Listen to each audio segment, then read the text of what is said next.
welcome to Heart Magic Monday with the Empress. I'm so grateful to be here and talk today about how you can supercharge your creativity with your spiritual gifts. One of the biggest problems for creatives is that we fundamentally are overworking in order to earn our keep, and it's such an easy mistake to make. And I feel like I wish I could go back in time and talk to Lysa in the past and let her know, honey, you seriously don't have to work that hard, you know. And she would have been like, Lysa, I'm a Taurian, I value hard work, I really want to show people that I'm doing a good job, so I'm going to push through and I'm going to work hard, I'm going to do long hours, and therefore I'm going to make myself valuable and worthwhile. And I'll be like, babe, you don't even need to do that. You're just justifying what you think you're unworthy to receive, and I'm here to change that. So we're here to have this conversation today. I really love working with creatives because they're basically these powerful vessels or containers. Our role as a creative is to simply figure out how to receive, and then we need to figure out how to actually give.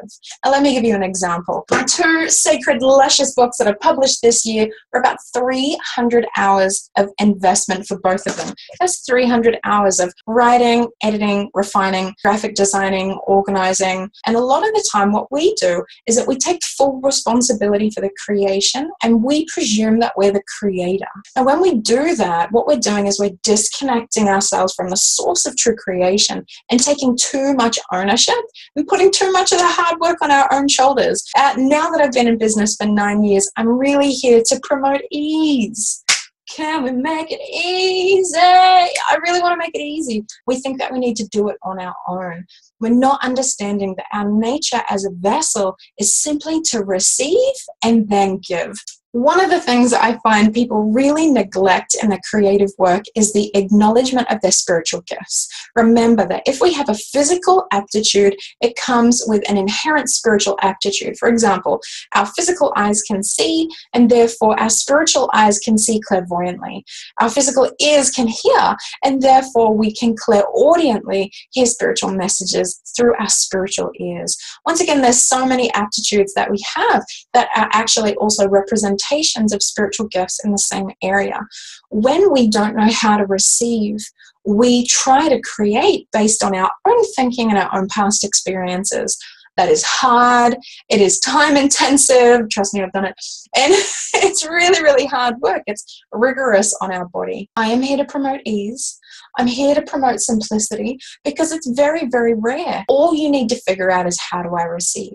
Now, personally, when I'm having fun, that's the best place where I receive. So when I'm at a beautiful, luscious location, playing in the forest or at the beach, when I'm on a meditative walk, or when I'm spending quality time with my family, say jumping on the trampoline with my two children, that's when I get these divine downloads, these beautiful, beautiful ideas that just come into my world and light my mind and my heart. I truly believe is that as we're able to trust our spiritual gifts, to supercharge our creativity, we can receive and give in a way that amplifies our prosperity and happiness. Heck, we all deserve that. Thank you so much for being here as a part of Heart Magic Monday. I'd love to hear what you think about the ideas that I'm suggesting. Comment below. And if you are new to Heart Magic Monday and you would like to sojourn with Empress Lysa more, I'd love to invite you to subscribe.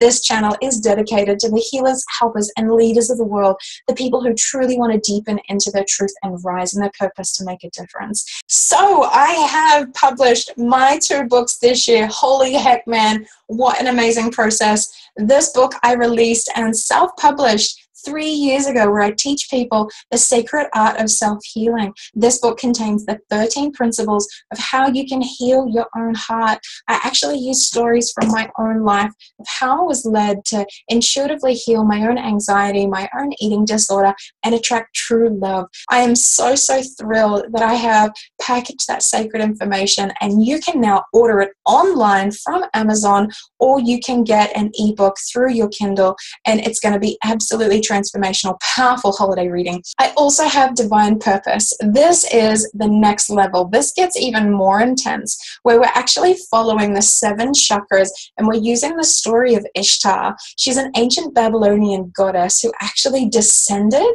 and faced total spiritual death and realized that she had unknowingly, unwittingly given away her truth, and this was her time, the pivotal point of her arising, so that she could reclaim the truth of who she was and sit in her presence. You know, this book actually has 11 stories from clients that I was blessed to serve and witness their sacred descent and their sacred arising. This book really reminds us that there is no ascent without first an initial descent. So if you would like to read some of Empress Lysa's work, I would love to encourage you to go and get a hard copy or an e-copy. First, if you've never read my books, go ahead and check out Heart Healing. It's an amazing place to start, and it will change your world, change your heart, and change your perception on everything that's showing up for you. Then when you're ready to deepen in, Divine Purpose is going to be that sacred staircase that's going to take you on an amazing journey. I hope that you enjoy my books. Thank you for being on my channel. Lots of love from Empress Lysa. Mwah.